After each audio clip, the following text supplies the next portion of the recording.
Isang setup lang, isang beses, tapos hindi ka natatama rin. Legit yan. Hindi ko sasabihin sa iyo about sa motivation, hindi disiplina, sistema ang ituturo ko sa inyo ngayon. Kasi sa totoo lang, yung mga pinakasikat na advice sa internet ngayon kung paano hindi tamarin is walang kwenta talaga. I'm a 25 years old na self-made millionaire na feature na din ako sa TV ng ilang beses. Meron ako multiple properties at multiple vehicles at meron kaming sariling charity. At sa dulo ng video na to is ipapakita ko sa iyo ang isang shift sa dopamine mo, yung feel-good chemical ng utak mo na talagang magbabago kung paano ka magtrabaho. Sa totoo lang, wala ka mababasa ng ganito kahit saan. Kasi alam ko yung cycle mo eh. Yung mag-alarm ka sa umaga, pipindutin mo yung snooze, mag-scroll ka sa TikTok, tapos pagdating ng gabi, sasabihin mo sa sarili mo na, di, babawi na lang ako bukas. Tapos kinabukasan, parehas lang, paulit-ulit, araw-araw, hindi lang isang beses, naglulup ka na. At ito yung hindi sinasabi sa iyo na kahit sino pang productivity guru na makikilala mo. Yung willpower mo is merong expiry date yan araw-araw at ginagamit mo siya sa mga maling bagay. Mamaya ipapaliwanag ko kung bakit at paano mo i-cheat yung utak mo. Kaya ko tong ginawa tong 5-step system na to na tinatawag ko siyang isang beses system kasi isang beses mo lang siya isa-set up. Isang Sunday lang tapos gagana na siya araw-araw nang hindi mo na kailangan ng motivation, hindi mo na kailangan ng gana, hindi mo na kailangan ng willpower. Pakinggan mo lahat from start to finish kasi magkakakonect silang lahat. Hindi pwedeng isa lang, hindi pwedeng sa simula lang, dapat lahat. Pero bago ko ituro sa inyo yung sistema, kailangan ko munang sirain yung pinaka malaking kasinungalingan na pinaniniwalaan mo tungkol sa pagiging masipag. Kailangan ko itong sabihin sa'yo. Hindi ka tamad ah. Alam ko yung feeling na gigising ka sa umaga. May to-do list ka pa nga sa phone mo eh. Tapos pagdating ng hapon, scroll-scroll ka na lang tapos sasabihin mo sa sarili mo, ang tamad ko talaga. Hindi ikaw yung problema. Ang sistema ang problema mo. Kasi imagine mo, para may kotse ka, brand new, magandang kotse to ah, pero wala kang kalsada. Kasi yung kalsada na meron ka, lubak, putik, walang direksyon. Saan ka pupunta gamit yung kotse mo? Wala. Hindi dahil sira yung kotse mo ah, pero dahil wala ka lang daanan. Ganyan ka din ngayon. Ikaw, okay ka naman eh. Matalino ka. May gusto ka sa buhay, may pangarap ka. Pero wala kang daan, wala kang road. Wala kang sistema na sinusundan. Kaya ibibuild natin ngayon yung road na yun. Ito yung pinakamalakas sa bagay na hindi sineseryoso ng mga tao. Yung environment mo ngayon. Kasi kung ang environment mo ngayon is ginawa yan para maging tamad ka. Hindi ako nag-exaggerate dito ha. Kasi pag titignan mo ha, yung phone mo naka-face up sa lamesa. Tapos meron notification every 2 minutes. Tapos, hulaan ko, yung workspace mo is 2 hakbang lang sa kama mo. Yung charger mo sa phone mo is malapit lang sa unan mo. Every single element sa paligid mo is nag-i-invite yan na mag-scroll ka, humiga ka na lang at magsayang ka ng oras. Hindi dahil tamad ka, pero dahil sa setup mo. Para ka nagda-diet, tapos punong-puno ng Jollibee, punong-puno ng donuts, punong-puno ng cakes yung nasa ref mo. So, paano ka papayat? Hindi willpower ang kailangan mo. Ang kailangan mo lang is tanggalin mo yung Jollibee, tanggalin mo yung donut, tanggalin mo yung cake sa ref. Noong nag-start ako mag-build ng business, sobrang gulo ng workspace ko at napansin ko kapag madumi, magulo ang lamesa na pinagtatrabahuan ko, magulo na din lahat. Wala ka sa focus, wala ka sa gana. Kaya first thing ko sa umaga ngayon is maglinis agad, mag-organize. Kaya ito ang gagawin mo ngayon. Isang beses lang to ah, mga 2 to 3 hours lang sa isang Sunday. Kapag nagtatrabaho ka, huwag mong hayaan yung cellphone mo is nasa paligid mo lang na naka-face up or pwede mo siyang ilagay sa drawer or sa ibang room. Kung kailangan mo yung cellphone mo sa malapit kasi kung kunwari social media manager ka so kailangan mo talaga ng cellphone, naka-face down or naka-do not disturb. Next naman is yung workspace setup naman natin kung saan ka nagtatrabaho. Kung wala kang sariling lamesa, gumawa ka ng sarili mong lamesa, kahit folding table lang yan, okay. Basta kapag umupo ka doon, alam ng utak mo na trabaho to, hindi lang to chill time. Kasi kailangan meron kang dedicated workspace kung saan ka talaga nagtatrabaho, hindi lang sa kusina, hindi lang sa sala, hindi lang sa kwarto. Dapat meron kang dedicated workspace para matrain yung utak mo pag nandito ka, magkatrabaho ka. Next naman is yung setup mo sa laptop or sa phone mo bago ka matulog. I-open mo yung mga task mo for tomorrow para pagkagising mo, pagkaupo mo, nandun na kaagad yung gagawin mo. Hindi ka na mag-isip na ano ba ang gagawin ko. Next naman is algorithm cleanup. Ang gagawin natin dito is papalitan natin kung ano yung pinapakita ng mga social media sa atin. Kasi yung algorithm is nagde-decide kung ano yung lalabas sa feed mo. Kung yung feed mo is puro babae, alam mo na kung ano yung lagi mong pinapanood. Kung yung feed mo is puro business, yun ang lagi mong pinapanood. Kung puro entertainment videos na nakikita mo sa phone mo, kasi mahilig ka sa entertainment videos. So, para hindi ka natamarin, ang gagawin mo is i-hack natin yung algorithm. Gawin mo, sabihin mo sa platform is ayaw mo ng ganito mga contents. Dapat puro business lang, puro educational lang. Para kahit mag-scroll ka, is meron ka pa rin natutunan. So, paano yun? So, sa cellphone, kapag meron ka nakitang feed, ang gagawin mo na lang is pupunta ka lang sa settings, sasabihin mo, I don't like this content. And then, ganun ulit sa next, and then sa next, hanggat maubos mo. Tapos, kapag meron ka nakitang business content or educational content, i-subscribe mo, mag-follow ka, i-like mo, mag-comment at mag-share. Kasi nagsasabi ka sa algorithm na okay, gusto na tong tao na to, itong content na to. So, mangyayari sa algorithm, ipapakita niya lahat ng mga business at educational contents sa'yo. Hindi na yung mga puwet, hindi na yung mga entertainment, hindi na yung mga pranks. At least okay na yung algorithm. So, gawin mo lang to isang beses. Isang hard decision lang ngayong Sunday. After nun, hindi ka natatama rin kasi yung sistema na ang bahala sa'yo every single day. So, yung step 1 natin, okay na. Pero, hindi pa rin ito natatapos kasi walang kwenta yung step 1 kung hindi mo gagawin din yung step 2. Dito ko na-realize kung bakit kahit organized na yung workspace mo, pagod ka pa rin sa umaga. Kasi may kalabang ka na hindi mo nakikita. Ito na yon. Yung laging pagod ng utak mo dahil sa kaka-decide. Kasi sa totoo lang, yung utak natin is parang battery lang yan. Every time na nagde-decide tayo, 1% na nababawasan dyan ng 1% at 1% hanggang maubos ka na. So, ang kailangan mo is protektahan mo lang yung battery mo sa utak. Ang tanong, ano yung pinakamalaking battery drain na hindi mo namamalayan? Imagine mo na lang is meron kang 100 na coins every morning. Yun yung energy mo. Pag mag-iisip ka ng ano kayang susuotin ko ngayon, ₱1 yan. Ano kayang kakainin ko ngayon? ₱1 ulit yan. Uunahin ko ba to? Or yun? ₱1 yan. Tapos sinabi ng jowa mo sa'yo, mamahalin mo pa ba ako kahit ako ay isang ipis? ₱1 na naman yan. Every time na nag-iisip ka ng ano yung isasagot mo, ₱1 ang ginagastos mo or isang brain cells yung ginagastos mo para doon. Tapos ang mangyari, kapag tanghali na, ubos na yung coins mo or wala ka ng mental energy sa totoo mong trabaho. Kaya yung mga taong sobrang sipag boring sila. Paulit-ulit yung routine nila. Same breakfast, same workout time, same schedule, minsan same damit.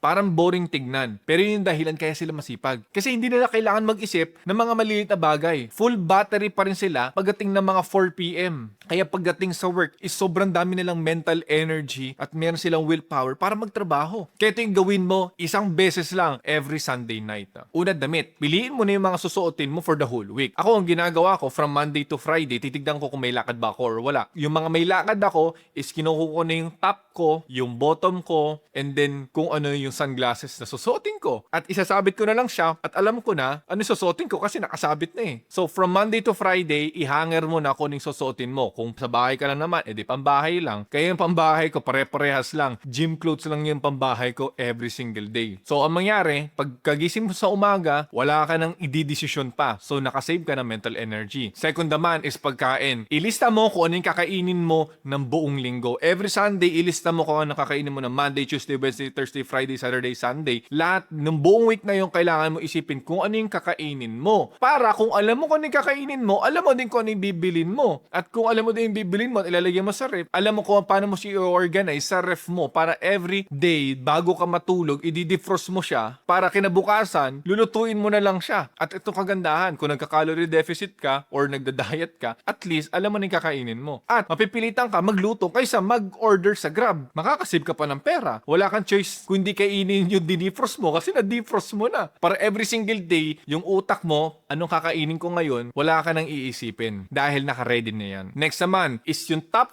5 na task mo bago ka matulog. Ibig sabihin nito, every single night, isulat mo yung top 5 non-negotiable task mo para bukas. In short, ano yung 5 na kailangan ko gawin bukas bukas na kailangan ko siya matapos bukas. Like, this is non-negotiable, kailangan bukas tapos na to. Ano yung 5 na yun? Hindi ko sinasabi dito 10, hindi din 20. Ang sinasabi ko lang 5. The more task na kailangan mo tapusin is the more na hindi mo matatapos lahat. Kung sinabi mo, kung ito lang 5 is kailangan matapos ngayon, matatapos mo siya. So, ang mangyari ngayon, di ba, bago ka matulog, malalaman mo na yung top 5 na task mo para bukas. Para pagkagising mo is may purpose ka na kaagad. Alam mo na kung bakit ka gumising ngayon, kung ano yung gagawin mo ngayon, at kung ano yung tatapusin mo ngayon. Yung parang feeling na alam mo bukas is field trip mo na nung high school ka, excited ka gumising kasi alam mo na yung purpose mo bukas. Alam mo na yung gagawin mo bukas. Kumbaga excited ka na ma-dominate yung araw na yun. Hindi ka na babangon na parang, ano kayang gagawin ko? Magka-phone ka, ano yung mga pwedeng gawin, ganyan-ganyan. Hindi ka na ganon. At mas excited ka na gumising. Kasi mga karamihan, gigising, check ng phone, scroll, 2 oras na lumipas, ang isipin pa lang nila ano kaya gagawin ko. Tapos doon pa lang sila magde-decide kung ano gagawin nila. Sayang yung coins, sayang yung battery. So, ngayon yung environment set na, yung decisions autopilot na. Pero ito yung part na talagang nag-explode ng speed ko sa trabaho or yung bilis ko sa pagtatrabaho.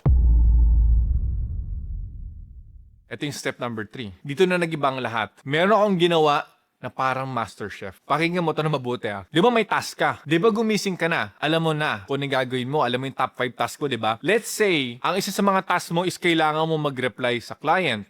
Normally, sabihin natin yung task na yun is gagastos ka ng mga 30 minutes. Ang gagawin mo ngayon, iset mo yung timer ng 15 minutes. Bakit? Hear me out. Kasi ang goal is beat the timer. Pag natapos mo yung task na yon bago mag-0, you win. Ginamify ko lang yung process. Ngayon, bakit mo pa kailangan siya i-gamify? Gamify nga Game. Meron siyang risk at meron siyang reward. Ano ang reward? Pwede na ako sumifip ng Coke Zero. Meron akong libreng 5-minute break. Pwede ako magat sa protein bar. Or kung ano man yung gusto mo na ginagawa mo naman usually pero hindi mo siya pwede gawin until na hindi ka na nananalo. Ang tanong ano naman yung consequence? Pag natalo ka naman, ganito ang mangyayari. Magpo-push up ka ng 10. Legit to legit to. Ang nangyari ngayon, yung task mo kaysa normal na trabaho lang na trabaho lang, nagiging laro na siya. Hindi na siya trabaho. Challenge na siya. At ito pa, pwede kang makipag-compete sa kaibigan mo. Ang mangyayari is pataasan kayo ng save minutes. So, ibig sabihin, ng kaibigan mo nakasave siya ng 15 minutes sa task 1, 15 minutes sa task 2, so the total of 30 minutes. At the end of the day, pataasan kami ng minutes na na-save. Tapos, pustahan kami ng everyday kung sino mananalo, 500 pesos. Pero syempre, maging honest kayo sa isa't isa. Ganto yung literal na sistema ko para hindi na ako tamarin. Ilista yung mga task. Per task, sina-challenge ko yung sarili ko na mag-save ng time at kapag nanalo ako may premyo. Ika nga, para lang siyang MasterChef. May time limit, may pressure, may parusa, at may premyo. Ang kagandahan kasi dito kapag nananalo ka, yung dopamine is nag-hit. Ibig sabihin ito yung feel-good na chemical na binibigay ng utak mo kapag meron ka na-accomplish yung may nagagawa. At yung dopamine na yan is ayun yung magpapalit sa motivation na hinahanap mo. In short, isang beses mo lang isa-set up yung habit na yun, lahat is okay na. So yung step 3, ito yung nag-change kung gaano ko napapabilis yung mga task ko. Kaya mas marami ako natatapos sa isang araw, hindi lang 5, kundi 10, di ba? Meron top 5. So yung top 5 na yun, kung natapos ko lang yun in 3 hours, edi meron pa akong extra 5 hours to do something more valuable pa. Pero sa step 4, dito na pumapasok yung dahilan kung bakit kahit productive ka or kahit masipag ka sa umaga, nawawala lahat ng energy mo pagdating ng hapon. At karamihan, hindi nila alam na sila mismo yung sumisira nito. Ito yung concept na nag-iba ng lahat para sa akin. May 2 klaseng oras. Maker time at manager time. Manager time, puro mga admin task to. Mga reply, puro meetings, puro interruptions. Nakaslice yung oras mo into 30-minute blocks sa buong araw mo. Tapos yung maker time naman, ito yung time mo na may gagawin ka na may something valuable na may totoong impact sa ibang tao. So ito yung paggagawa ng content, ito yung pag-teach sa ibang tao, ito yung pag-Q&A, and etc. Sa isang task or sa isang event is nakakaubos ka ng 2 hours to 4 hours sa maker time. Nang walang putol, dire-diretso yun. Naalala mo ba yung battery example natin kanina? Isipin mo nag-charge ka ng phone. Usually, it will take mga 2 hours para ma-full charge yung phone na yun. Pero every 5 minutes, tinatanggal mo yung charger sa phone mo. Tinatanggal mo yung cable. Tapos, gagamitin mo, tapos isasaksak mo ulit. After 5 minutes, tatanggalin mo ulit. Tapos paulit-ulit lang. Ilang oras bago ma-full charge? Hindi 2 hours, baka 6, baka 8 hours, baka hindi pa nga ma-full charge yan eh. Ganyan din ang focus mo. Once na naputol yan, kahit 5 minutes lang literal kahit 5 minutes lang na naputol yung focus mo sa trabaho mo, kailangan mo ng 20 to 25 minutes para bumalik sa same focus level. 5-minute interruption lang 25 minute kaagad yung recovery bago bumalik yung focus mo doon sa trabaho na yun. Kaya hindi worth it. Kaya hindi ako naniniwala sa 24/7 grind. Kasi sa totoo lang, yung 4 hours of focus deep work is malaki ang output kaysa sa 12 hours na scattered productivity na puro interruptions na nangyari. Kaya meron akong rule sa bahay. Kasi doon ako nagtatrabaho. Kasi online business lang naman ako. Kaya nandun yung office ko sa bahay. Ito yung rule ko. Sinasabi ko sa fiancé ko, from 1 p.m. to 6 p.m., please lang, no interruptions unless emergency talaga. After 6 p.m. na tayo, pwede mag-usap. Sa mga magsasabi dyan, ang harsh naman yan, Franklin. Parang hindi mo naman asawa. Ang harsh niyan, di siya practical. Mas harsh kapag wala akong mapakain sa pamilya ko, di ba?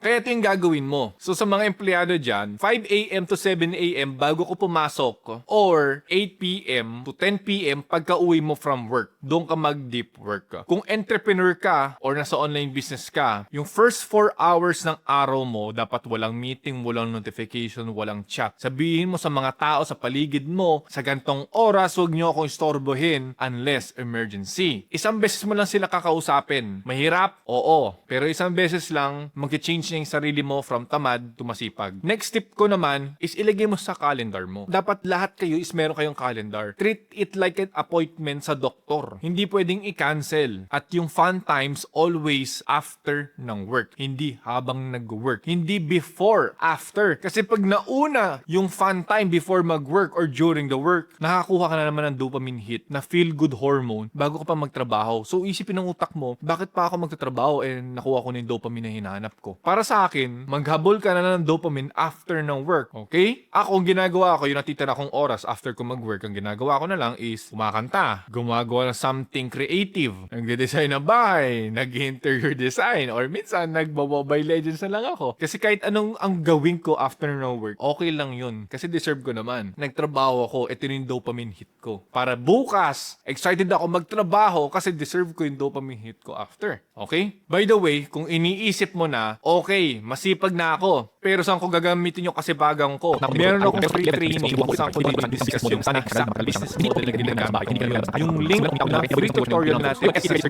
description. Pero now, tuloy tayo kasing step 5. Ito yung pinangako ko sa simula na mag-fix ng inyong katamaran. Ito yung long-term fix na magiging dahilan kung bakit hindi ka nababalik sa pagiging tamad. Alam mo kung bakit ka laging bumabalik sa katamaran mo kahit nag-set ka na ng goals mo, inayos mo na yung dopamine system mo, at lahat okay na. Ganito lang yun. Imaginein mo, meron ka nakikitang dalawang pinto. Pinto A, nakabukas. Nakita mo yung loob ng pinto A. Meron siyang TV, chichirya, mga sweets, TikTok, Mobile Legends. Nandun lahat ng mga kaibigan mo. Libre, zero effort. Si pinto B naman is nakalak. Kailangan mo magtrabaho para makuha yung susi na yon. Pero sa loob, pera, freedom, magandang buhay. Kung sanay ka na sa pinto A, bakit ka pa pupunta sa pinto B, di ba? Ganyan yung utak mo kapag sanay ka na sa cheap dopamine. Yung libreng feel good na wala nang pahirapan. Mag-TikTok ako, ML, Netflix, kasama ang kaibigan ko. Libre ang dopamine doon. Kaya ayaw ng utak mo na mag-effort sa mga bagay na matagal makuha ang dopamine. Kaya ang gagawin natin, ilak natin yung pinto A. Pahirapan natin yung access doon sa cheap dopamine. So paano? Social media cleanup. I-delete mo yung mga apps na hindi ka naman kumikita doon or hindi naman siya nagtuturo sa'yo. O kung kailangan mo yung application na yun for work, ilagay mo sa folder na nakatago or alisin mo na talaga siya doon sa home screen mo. At minsan ginagawa kong black and white yung mismong cellphone ko during working hours. Kasi yung kulay is nagpapa-attract sa mata mo. Kaya nga kulay red ang notification. Kaya kulay red ang YouTube, yung Instagram. Blue, magpa-pop out din sa mata mo. So, kapag walang kulay, boring yung phone, boring mag-scroll, bumababa yung temptation. Bumababa yung libreng dopamine. Next naman is no phone sa CR or sa shower. Dati kasi is 30 minutes to 1 hour ako sa banyo pag jumejerbox dahil nasisip-sip ako ng algorithm eh. Pero dahil ngayon, 5 minutes lang, okay na ako. Kasi yung ginagawa ko, kapag naliligo ako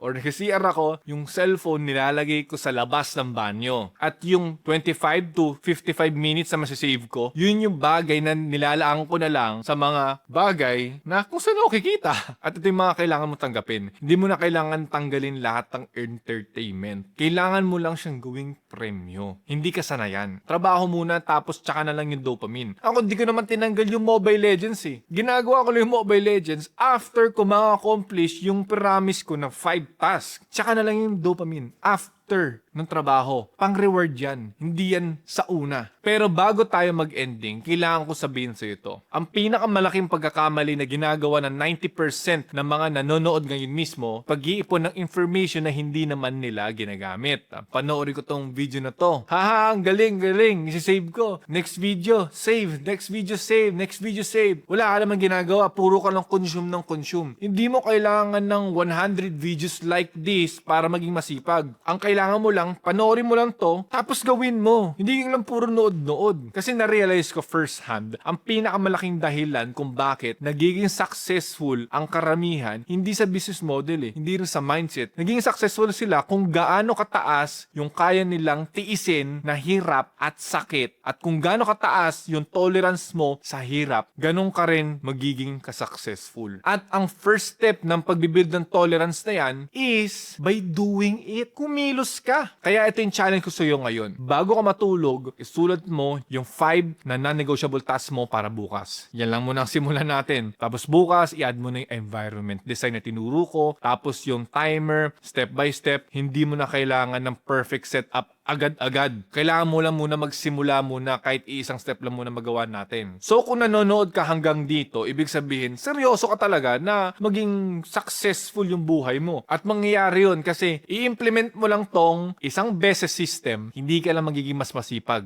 Yung tao na titignan mo sa salamin bukas, hindi na yung dating tamad, hindi na yung babawi na lang ako bukas sa tao. Yun yung tao na may sistema na may direksyon at may control sa oras niya at may control sa buhay niya. Nga't ngayon may system ka na para hindi ka maging tamad. Ang susunod na tanong, saan mo na magagamitin yung kasipagan mo? Kasi kung masipag ka sa walang kwentang bagay, wala pa rin kwentang kakalabasan dyan. Kaya yung susunod na video ko is tungkol sa pinakamadaling online business ngayong taon. Step by step, libre ko ituturo sa inyo na walang catch. Hindi ko sinasabi dito na magiging milyonaryo ka overnight kasi wala naman talagang ganun. Pero kung a-apply mo tong isang business system plus yung business model na ituturo ko sa'yo sa next video, may chance na mag-iiba talaga ang buhay mo. Magiging successful ka. Click that video na nasa screen and I will see you there.